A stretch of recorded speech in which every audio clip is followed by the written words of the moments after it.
Well, hello there, and welcome to another tank review. I'm Corny Swiss, and today I'm looking at the M103, a Rank 5 8.0 battle rating American heavy tank.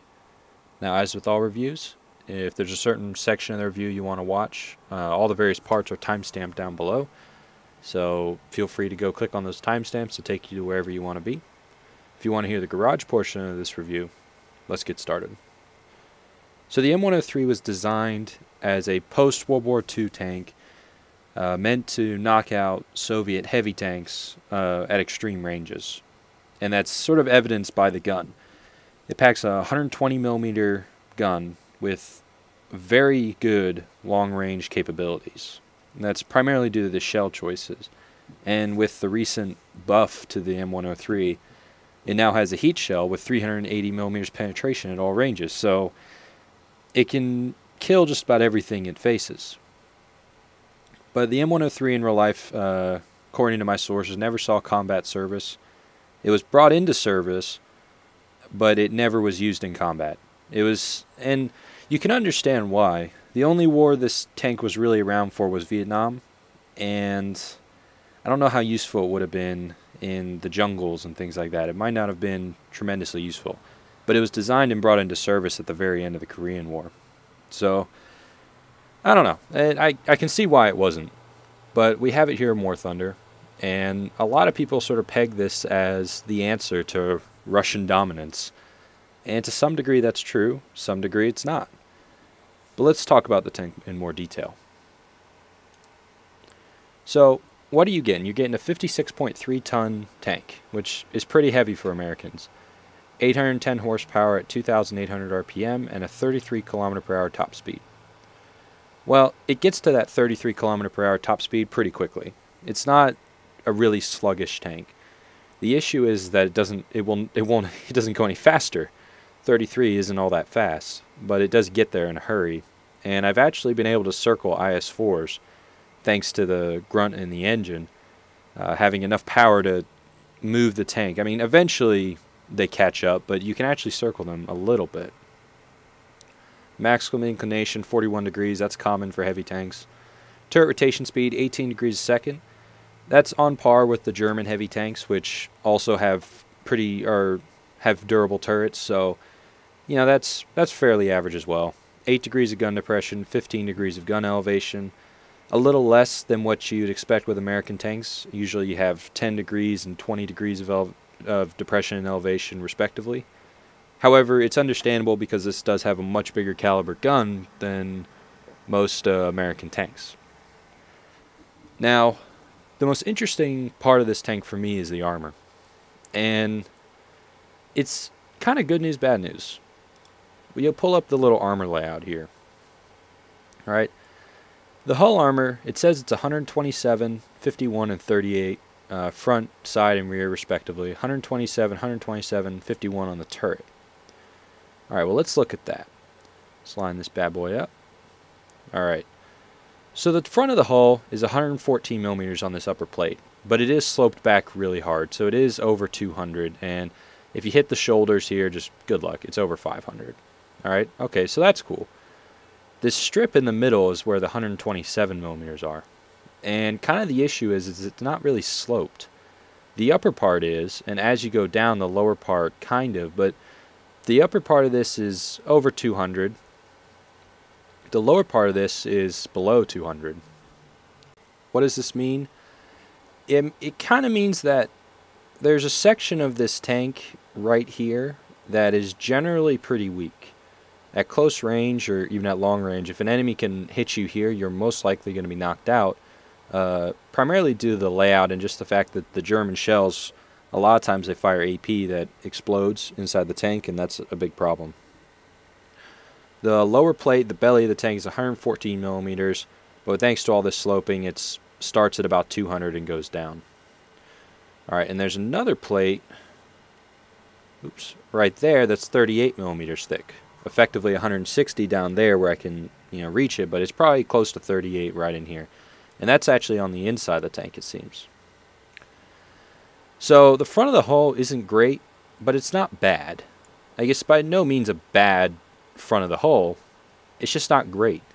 And I think you'll see in some of the replays, or maybe you just take my word for it, that German guns at extreme ranges can penetrate the definitely this part here, but have also been penetrated in the belly part here. Not so much up here. When I get penetrated here, it's usually a Russian gun or a another M103 that just penetrates the front of my tank because he has so much, because he's firing the heat shell and it just kills it. So let's talk about the turret face, because, okay, if it doesn't have great hull armor, let's try and go hull down. Alright, reasonable. So we line it up. The very base of the gun is 254 millimeters thick. And thanks to all this sloping and stuff is like 360, 400. So the gun mantlet here is really strong. Above that, you have 101 millimeters of armor that's kind of just the excess part of the gun mantlet. Alright, and from the front, line it up again.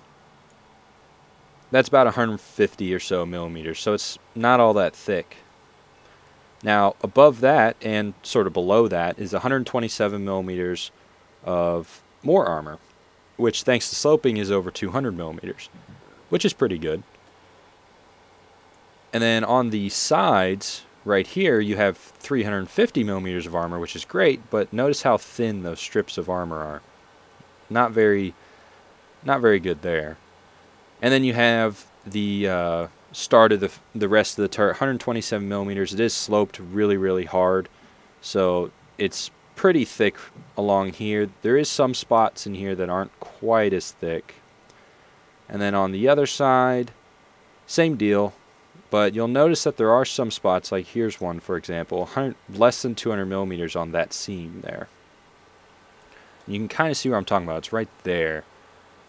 Right in there or so. It's less than 200 millimeters, which is a little bit of an issue. So the face of this turret is really, really complex. And in my experience, the weakest parts are right above the gun in this area and right below the gun in this area. That's usually, if I get penetrated through the face of my turret, that's usually where it is, either above or below the gun. Most of the time above.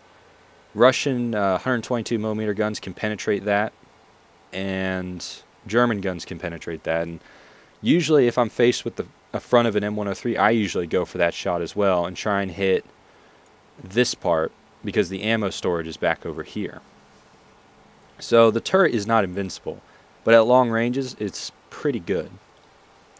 From the side, well, the 127 millimeter side armor, it's not great. I mean, it's 127 right here, it's 70 over here. That's not a big deal because 127 wasn't going to save you anyway.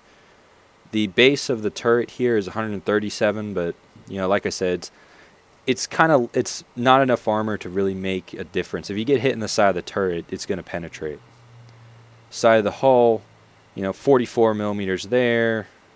You got 50.8 there, so the side is pretty weak as well. Side scraping is not a great idea in this tank. And then, you know, on the way to the back, 51 millimeters of back armor for the turret, 38 for the back of the hull. Basically, if you get shot in the back, you're kind of toast. But that's the same case with most tanks. I mean, most tanks, if they get hit in the side or the rear, they're kind of toast. This tank is no exception. However, it has decent armor from the front. I don't call it great armor because even though this turret is very complex and has lots of, you know, interesting things about it, there is some obvious places to shoot. Now, when I pull away the armor model, you can see this bit here between sort of the Triceratop horns, as they look like to me, is where I usually get penetrated through the front of this turret. And it's generally not, it's just a glaring sort of weak spot, and I think people are slowly picking up on it. So that's kind of the armor. It's decent. At long range, it's pretty good. You know, the turret armor is pretty good at long range. The issue is at close range, you'll just get picked apart. The weaker points of the armor are too glaring to really protect effectively. Now let's look at the layout. Okay, so here's the layout. What's kind of nice is that the majority of the crew, 4 of the 5 people, all sit in the turret. or are in the turret, and the driver is down in the hull. So it means that a majority of the crew, all the ammo, is behind the thickest armor, which is nice. The only issue is there is that weak spot right above the gun right here, which you can nick this ammo, you can nick that ammo, and you can certainly hit a crew member or two. If it's a German gun or a Russian gun and the AP round explodes in here, you're going to get knocked out. You'll probably lose 3 or 4 crew members. They'll probably hit ammo. Bad things will happen. But it is nice that the layout puts all the ammo behind the thickest armor, which is good. It is also important to note that there's a ton of ammo stored in the left part of the turret, and significantly less stored in the right back half of the turret. And then you have the charge for the shell, because the M103 has a 2-part loading process. So you have sort of the charges right here, and then you have the actual shell back here, which is why there's 2 loaders here and here. Driver, like I said, sits in the bottom right. Gunner sits to the left of the gun. Commander sits in the back, right in the cupola. Engine, transmission, all that stuff is rear mounted, so it's difficult to light this thing on fire from the front, but you know, if you penetrate here, the round is likely to go all the way through to the back of the tank or explode in here. So being hull down is a really, really good idea in this tank. And I forgot to mention, I am using a custom skin that I got. I'll put the link for the creator. It's Tiger 6 on War Thunder Live. So if you like this skin, feel free to go check it out. I'll put a link to their page in the description. But it is a very cool skin. So that's sort of the armor overview. From the front, it's decent. It's not great, but it's not bad for sure. I think the armor's it's okay from the front. From the sides, it's paper, and the rear, it's paper. But you know, it's kind of what you expect. Let's talk about the gun, because it has a 120 millimeter M58 cannon, 33 rounds of ammunition. That's not a lot, but it does have a significant reload time, 20.8 seconds with a decent crew. You also have a 12.7 millimeter machine gun with 1,000 rounds. I like to use the machine gun as air defense and as a way to obscure their ability to see me, so I'll start just peppering the ground in front of them, trying to kick up dirt so they can't see me. Works pretty well in simulator, because a lot of people will wait for the dust to settle before they fire, which can give me time to reload and put another shot into them. But let's look at the ammunition choices, because we did get a new one. We got this heat shell. When you first get the tank, you have the M358 shot and the M356 shell unlocked. The M358 shot is an AP shell, 23.1 kilograms, 1,067 meters per second muzzle velocity, 269 millimeters of penetration at 10 meters, 258 at 500, 231 at 1500, and 217 at 2000 meters. That's pretty good. That's a lot of penetration. And when you first unlock this tank, you could use that round and not feel bad. Alright? At medium ranges, you have no problem penetrating the front of a Jagdtiger, the hull. And there's actually, if you shoot the shoulders of the Jagdtiger into the wall of the tank, you can just gut the ammo rack and just detonate it. So this AP shell is pretty good. I wish it had a better damaging effect. I wish it had the explosive damaging effect. It just has the fragment one. But it's a good, solid AP shell. Now the HE shell, it has 42 millimeters penetration. It has 762 meters per second muzzle velocity. Personally, I think this is really only effective against open-top vehicles and if you want to disable someone's gun. Other than that, I don't think there's any real need to use it. It doesn't have the, I guess, punching power that, say, a 152 millimeter shell uses. And at this rank, those HE shells I don't think are tremendously effective. They're not nearly as effective as they are, maybe, say, at a 6.7 battle rating rather than at 8.0. So the HE shell is moderately useful in some circumstances, but I don't find it tremendously useful, so I don't carry any, because you only have 33 rounds of ammunition. So it's good. I feel like it just doesn't make the cut. Now, the M469 shell, it's a heat shell, 23.8 kilograms, so it's heavier than the AP shell. 1,143 meters per second muzzle velocity, so it goes faster, and it has 380 millimeters penetration in all ranges. Okay, so here's my breakdown between the two shells. Against armor that you over-penetrate, that you have too much penetration for, the AP shell doesn't fragment well enough. It's generally just a straight line through the tank. Alright, so if you get the flank of an enemy, it's just going to go straight through. So you have to hit sort of ammo racks, crew locations, things like that. The heat shell does the exact same thing. Alright, but it does it from the front as well. So I find myself using this heat shell a lot. And kind of the reason is that it has higher muzzle velocity, which means better accuracy at range for me. 380 millimeters penetration, it can penetrate literally every surface you will come against in this tank, and it will over penetrate. But heat shells don't really care about over penetrating. I think the key thing is you need to be aware of where you want to hit the enemy tank. For example, ammo racks are always a good location. So with a Jagdtiger or Tiger II, I'll generally aim for like the side part of the hull where I know the ammo racks are behind the front plate, and try and send a shell right through there and just nuke the tank.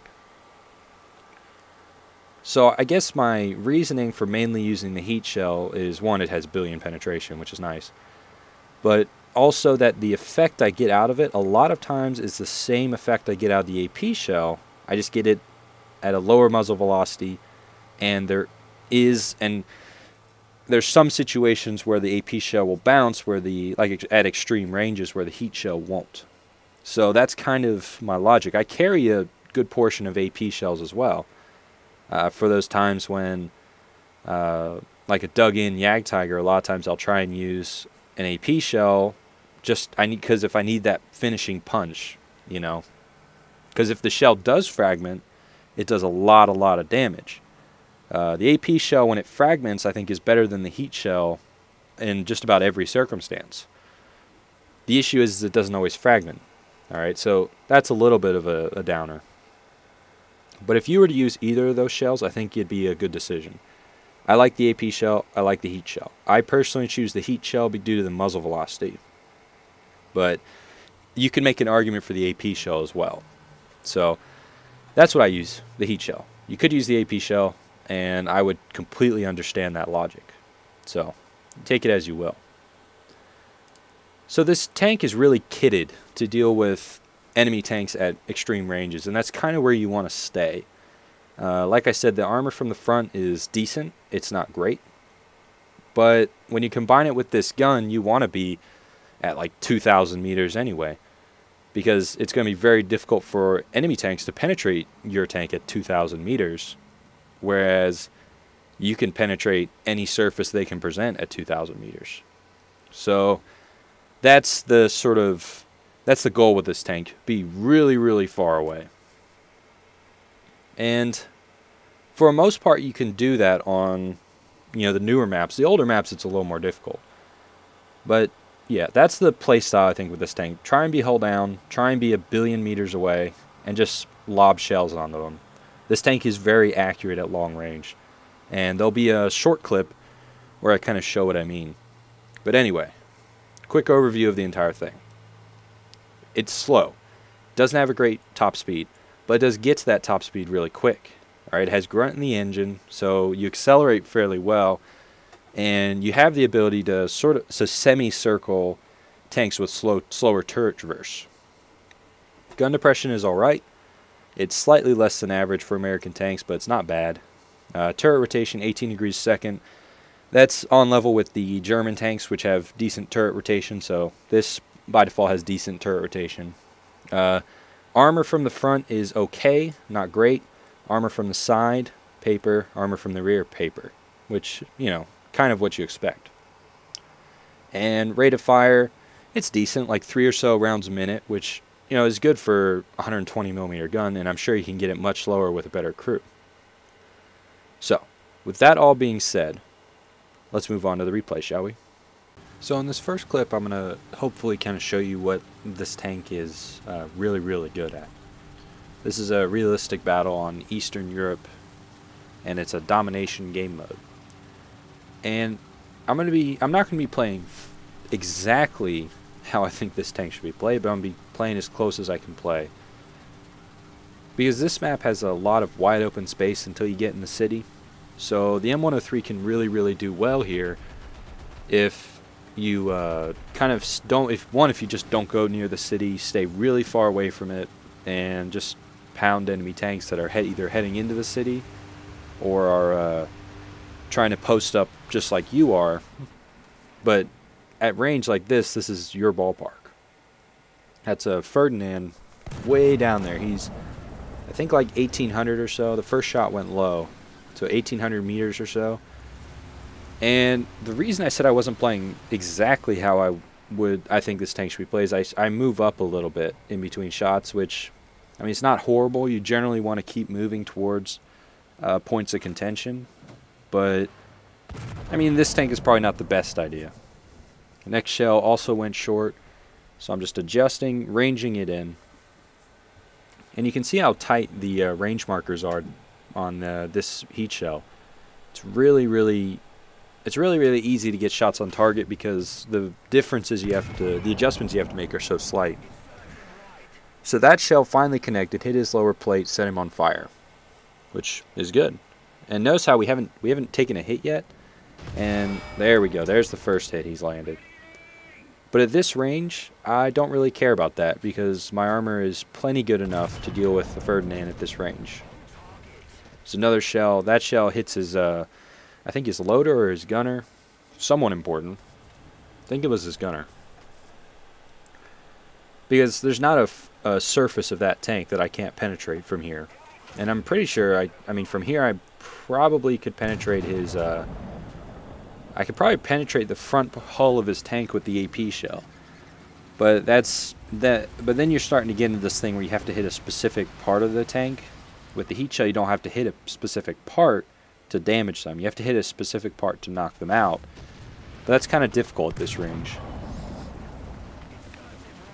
Got another hit. That one actually tracked him, which is never a bad thing in long-range fights. Now I know exactly how far away he is. Doesn't mean I won't miss my next shot. But in theory, I shouldn't. Connects another hit there. That shell went short. Now where he's hitting me on my upper glacis, but it's not really a big deal.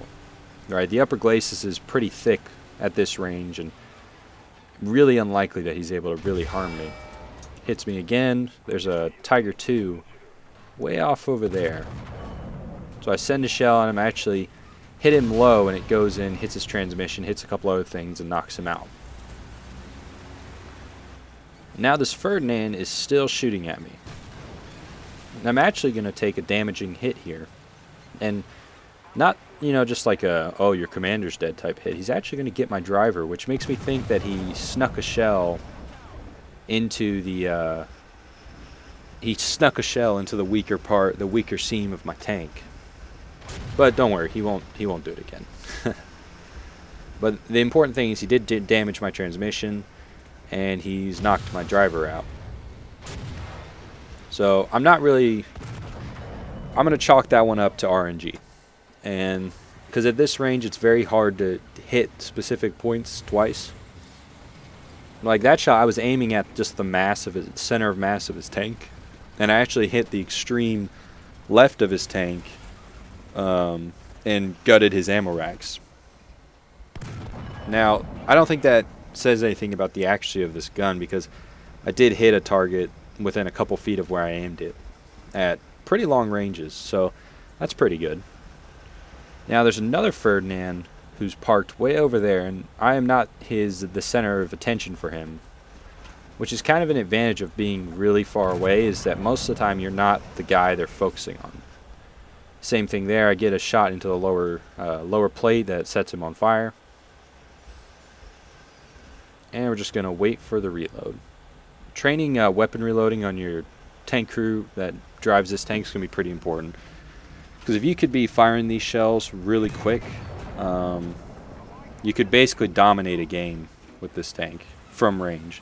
You don't even have to close, really. If it's a domination or conquest map, you're going to have to rely on your team to cap or just, do things like that. And there goes the Ferdinand. But if the cap circle is open to long-range attack, then you'll be able to dominate the cap circle and really provide fire support. Now, when you have to move in and take the cap, it's sort of the same thing that the German heavies run into, is that now you're at close range and the weaker parts of your tank are more exposed. Whereas at longer range, it's very difficult to hit specific parts of a tank, especially when a majority of the tank is fairly well armored. Because as I discussed in the garage portion of the review, this tank only has really a couple weak spots, but at close range they're very easy to take advantage of. At long range, it's very difficult. It would have been nice to have my machine gun there to shoot down the ME-262, but I lost a crew member, and the first thing to go is the machine gun. And actually, it's the narwhal or whatever, and he's actually going to make a run at me, which is annoying to say the least. But I'm just checking to see how many players they have left. We're 3 capping. We have a pretty strong control of this game. And I'm going to say it's partly because 3 of their tanks never even got close to the city. And right there, I actually suffered... I think I actually suffered damage to my gun. Or something. Oh no, here it is. This bomb. So my gun is currently knocked out. Now, it should have tipped me off that I had a giant red square, a red circle, but I am unaware at this moment that my gun is knocked out. Because I remember a few patches ago, like major patches, that your circle would be red, but you would be loaded, and I didn't want to fire the shell to check. I should have just looked at the ragdoll and realized that, yeah, my gun's broken, I should stop and repair that. But I'm dumb. And also another hint now that I look at it is all the ammunition is grayed out. And it even says so when I just looked at the x-ray, so I'm just really dumb. But I'm coming up over here, my transmission's hurting pretty bad. And I'm coming up over here to look for, and there's an enemy. Oh god, I'm going to shoot him. Yes. Oh, a Jagdpanther, I can do with a Jagdpanther. Oh, okay, that's good enough. Alright. Fire. Okay, now firing. Oh, took a hit. Didn't matter. Yeah, so now I'm like, oh, well, my gun's broken. That's awkward. So I back up down the hill, and I'm just going to sit here and repair, because it's kind of all I can do. But we're 3 capping the zones. He's kind of far away. It's going to be difficult for him to get up on me. And actually, oh, there we go. Nice little carpet bomb to finish him off. And now there's only 1 enemy left. And I have no idea where he is. But he's not in my section of the world. So I'm going to finish repairing and then continue driving forward. But the game is basically over. You can see the ticket counter going down. And that's kind of... I think this tank is really going to benefit from the newer maps where the engagement range is so far that a lot of times penetration really does matter, because you can't hit like a weak spot of a tank. If you do, you're lucky. So, for example, the front plate of a German Tiger II is not going to be nearly as effective as it is against Russian guns. I mean, against the M103's gun, you're going to penetrate it easily. So there's no... So it really becomes who can get that knockout blow first. And considering the fact that this tank can sit back at exceptional ranges and still deliver penetrating blows that a German tank won't really be able to counter, I think the M103 is the sort of the king of the really long range engagements. But the armor is pretty troll. I don't think the armor's bugged. I think it's just people. There's a couple different spots you can really get lucky on, right? And it's kind of unfortunate, but it's just the way the tank is designed. and I don't really see a way of getting rid of those weak spots other than being hulled down and making it as hard as possible. Another thing to note is that because the side of the turret's so weak, you can't really, you really need to be paying attention to who's going to have the next shot on me. You know, if it's, I don't know, a T-54, you should face your turret to the T-54. If it's an M103 that's about to shoot, you face your turret to the M103 if the other guys are reloading, so that at least you have the best chance of bouncing their shot. I mean, an M103, it's probably not going to bounce, but if it does, that'd be really, really nice. So, decent game, fun game. And that's kind of what how I think this tank should be played. I think it needs to stay back, be a long-range sniping tank, and just blast enemies from like 1,600 to 2,000 meters. If you can do that, you're going to do really well in this tank. So let's move on to the next replay. So here we are in a simulator battle on Kuban. Now, Kuban doesn't really allow you to do these super-duper long-range engagements. I mean, it's almost, with this muzzle velocity, it's basically you put the cursor on the target and pull the trigger.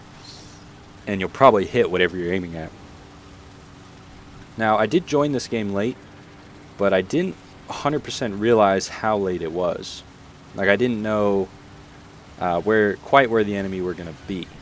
Because usually if you join late, you have an idea based on where your team is to where the enemy is.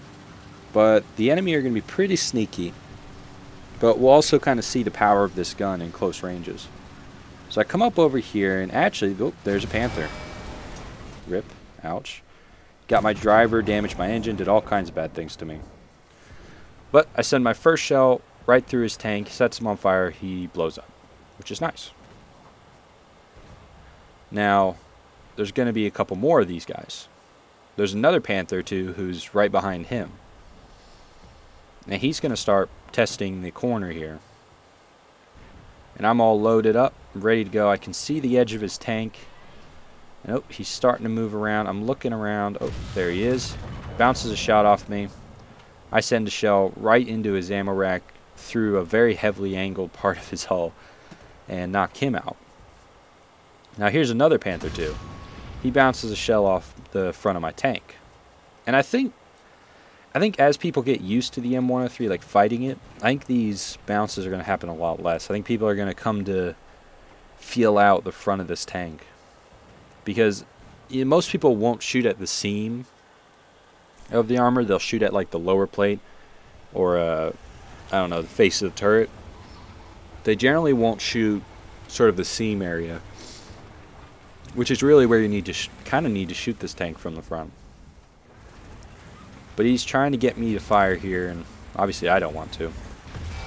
But he shows enough of his tank, so I send the shell, and I only get his loader, which, you know, isn't great.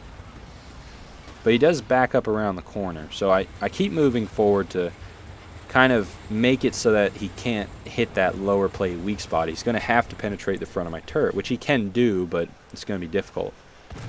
Send a shell, trying to go for a fire or something. I get his transmission, but no cigar on the fire. And boom! Allied M103 knocks him out, which is good. It's always better to not take a hit and have someone else kill the target that's about to shoot you. It's always better. But now I'm a little bit damaged. My transmission is a little iffy at the moment. So I'm going to start moving forward, but rather slowly. And the game has advanced fairly rapidly. Because I think I joined a little later than I initially anticipated. So I'm going to move directly ahead and move up onto that little hill there, because it actually has decent hull down opportunities from the left and the right, which makes it a nice little lookout spot if you have an idea where if the enemy are going to be in front of you, which in this case they are. Oh, and there's a Jagdtiger. Jagdtiger is very dangerous for this tank because of how big the shell is, and the AP shell can really gut this tank. I mean, it can gut any tank, but... And there's an example of, like, something I wish I could go back in time and tell tank designers, always make it so the AP shells, or the shells explode. Make it so they explode in the tank. Figure it out. Because if I'd been firing the AP shell there, it would have gone clean through. If I fired the heat shell, it would have gone clean through. I thought that might have been what's it called? An enemy player, but it was actually just an AI, which is a little unfortunate because now the Jagdtiger is going to get a chance to repair and reload. It's obviously not something I want. So I'm going to decide to back up, break contact, and attempt to sort of come at him a little weirder. Because the Jagdtiger, if he hits me most places, will cause serious, serious issues. So I'm going to back up and I'm going to go around to the left of the hill here. I'm thinking that he's going to sit exactly where he is and just keep me in front of him. But the thing is that that's what I thought he would do, and I think that was probably the best play, but he decides to do something else. He decides to aggressively push forward, which, debatable life choice. Now, granted, that was a lucky shot for me to knock him out. I was expecting to maybe damage him, but I didn't want him to turn and get a shot on me, so I just took the shot. But he's dead, which is nice. And if I'm not mistaken, that's either the last enemy tank or very close to it. So if you give this tank a chance in close quarters, the caliber of this gun will get the job done. It's 120 millimeters is nothing to laugh at, and the rate of fire is better than you kind of would think. It actually has for a 120 millimeter gun, it actually has a decent rate of fire. And the heat shell means that when you really need that penetration, you've got it. So a little bit of a quicker battle, but I did join a little late. And this tank can be effective in the close quarters brawl. It's just the weak spots are just more accentuated. So, take it as you will. But let's move on to the next replay, shall we? Alright, so last replay for the M103 review. Now, this is a realistic battle on Kuban, and I'm starting from the other from the other side of the map. And I do like this side of the map better for the M103 because, as I think I've said before and I've shown before, that there's a couple good little hold down spots and good spots to take advantage of turret armor here. So I'm going to go up to my favorite one first. Now, this thing is designed to take out Russian heavy tanks and, by extension, T-54s, which, there's been some games where I've knocked out T-54s at really, really long ranges, and it's really, really good at it. I took a sort of a snapshot at the side of a turret over there. I'm not sure if it was player or AI, but there's this T-54 here who I'd really like to kill. Now, I was thinking, oh my god, just stay there. I can really just gut that tank. But he's going to keep moving. But he goes too far around. I'm going to find his ammo rack in the back half and basically his entire crew, which sucks for him. Now, Tiger 2, and there's also going to be a T-54 over there. So I'm backing up a little bit to keep my hull safe and only show my turret. Thought about taking that shot, but the ZSUs are there, and if I hit one, I'm likely to knock it out. Tiger 2, send a shell into him, got his horizontal drive, injured a couple of his crew members, and I'm actually using the machine gun to try and clear away trees and stuff, but I don't know. Sometimes it's nice just to be like, yeah, get some, keep shooting the machine gun. Now there's a T-54, I believe, right there. There we go. Shell penetrated right through his ammo rack, and we bounced his return shot.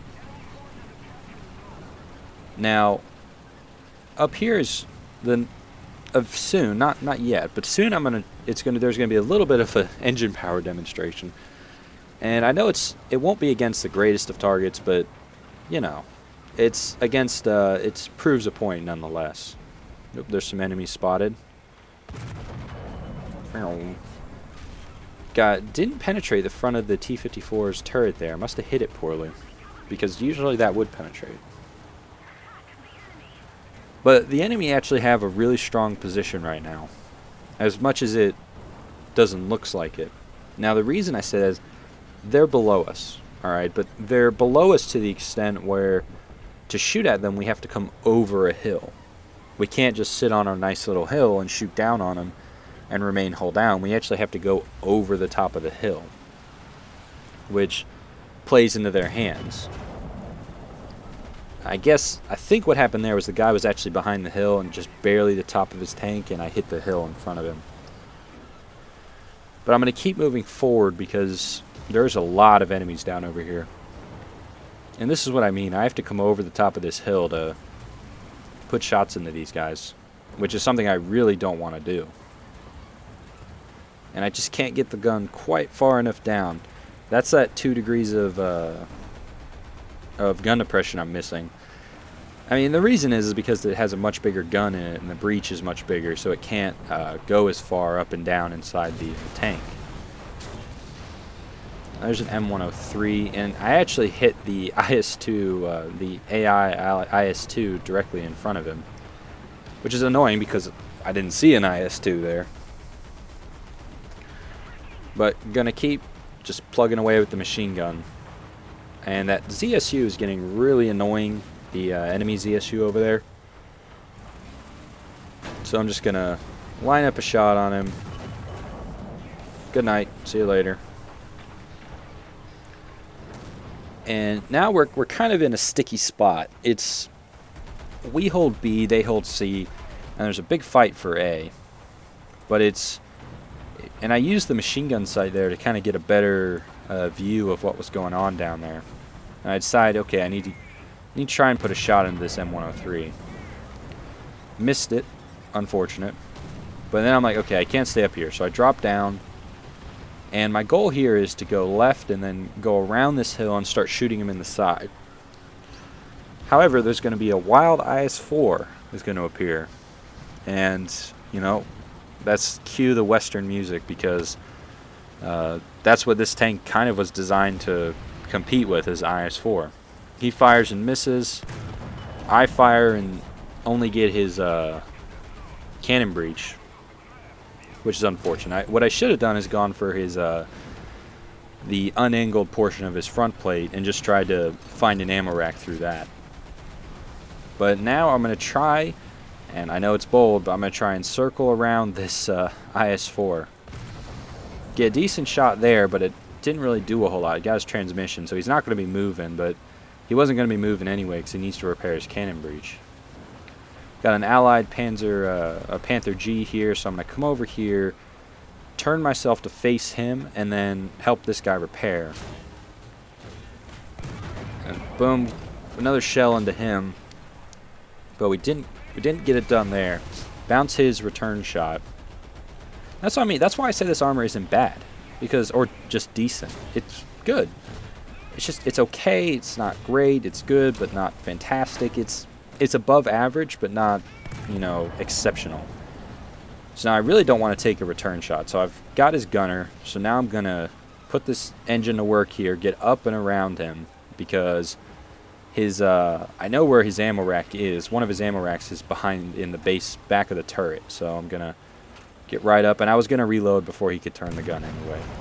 And we're going to knock him out just fine through the back of the turret where the ammo's stored. But now a wild M103 appears, and his first shot goes in and gets my loader and damages my cannon barrel, but not significantly. He starts lighting me up with the 50 cal. And I go for the weak spot, but this is when I decided I need to aim a little bit more to the left there, and maybe try and gut the tank that way, because if I'd hit that ammo rack in the back, he would have been knocked out, and I think this little sequence could have gone a lot different. Now, this is what I was saying, you need to angle for the target that's most likely to shoot at you. And then there, I tried another shot into the M103, because I have the feeling that he's the more dangerous gun. Alright, his gun I know for sure can penetrate me. The T-54 can as well, but the T-54 I feel like it's just less likely to. Even though the likelihood is like 90% versus 100%. So, but I mean, playing the statistics. But that was not a good hit for me. My engine's damaged, my turret drive's damaged, and there's an M103. There's two M103s and a T-54 in front of me. I go to fire the shot, but I think it just blew out my crew, which sucks. But you kind of got an idea of that this gun's pretty powerful and the engine really helps. So let's move on to the final opinion, shall we? So opinion time, what do I think of the M103? I think the M103 is kind of comes as advertised. It's designed to be a super duper long range sniper. The gun is effective at any range, in excess of, I mean, if a target's 3,000 meters away, technically your sight doesn't give you indication of 3,000 meters. It only goes out to 2,800, I think. You could still hit, penetrate, and kill that tank. As long as you can get the shell on target, nothing else matters. So there really isn't a surface, that this tank can't penetrate. Now, the sides of the turret of the IS-4, the IS-4's turret can be weird, but you can penetrate the front of the turret, which is key. The upper plate, you can penetrate that. The sides, you can penetrate that. Tiger 2s, you can penetrate all over. Panthers, absolutely. Jagdtiger, absolutely. Other American tanks, absolutely. You might struggle to penetrate some of their gun mantlets, but you don't have to shoot the gun mantlet. So the place that this tank kind of lets you down is that it doesn't have a great top speed, and the armor, when you get a little bit closer, really kind of shows its flaws, because it's not overall that thick. It's sloped and angled and weird and like complex, which complexity is great for when you're at range, but at close range, complexity of the armor doesn't really save you that much, right? The IS-4's armor, for example, it looks weird, but it's not that complex when you think about it. The upper glacis is relatively thick, and then it's sloped back at a really decent slope. All right, the turret is this semi-hemispherical turret that's really thick, first off, but then also it's just rounded, The M103, it has just weirder shapes to it, and which means that at range this tank is really, really effective, but in close, there's problems with it that you can exploit. So those are kind of the weaknesses, but like I said in one of the replays, the armor is above average, in my opinion. It's pretty good. Well, it's good. It's not great. It's slightly above average. The speed is below average, but it has a lot of grunt in the engine, which means it can get to that speed fairly quickly. Which means that, to some degree, it's, average. So, I guess what I'm trying to say is this tank is what you're used to in terms of other tanks. It just has a better gun. I think the gun is well above average. In terms of long-range sniping, you could still argue the long 88 or the long 105, but this tank brings that extra punch to the table, and there are definitely situations where both of the previous guns I've mentioned won't penetrate, but this gun will. I mean, it's primarily due down to that heat shell, but also it has an AP shell that has tremendous penetration. So, it kind of ticks all the boxes for a gun. The rate of fire is, okay for a gun this caliber. It's not great, but the muzzle velocity is so high that the rate of fire, usually you can get your shells on target pretty easily. So I personally, I like the M103. It's a fun tank to play. My only issue with it is that it's a little less flexible than I wish it was. If the armor from the front was really durable and there weren't kind of these weird weak spots, this tank would be extremely powerful. But it has these weird weak spots, which means it's not like I don't think it's overpowered. I think it's strong, and I think a lot of the new maps play to its favor. Long range engagements are really good for this tank. But it's in the same boat as the Germans, the German tanks. Once you get them into the closer combat, it's a little more difficult, because it becomes that, okay, only a couple situations can I be penetrated. Well, now there's a lot of situations you be penetrated, and the tank as a whole, in terms of its armor layout, isn't flexible. It's from the front. That's it. Angling isn't really that effective because you just take away sloping from the side you're showing, right? You notice how the upper glacis is actually curved, right? So that's not good. The turret, I mean, you have to point the turret directly at him, and there's still weak spots that can be penetrated. So I think it's a good tank. I like the tank. I like the M103. It's fun. I'll definitely keep playing it. But I guess the issue I have with it is that it's a little less flexible than I wish it was. But anyway.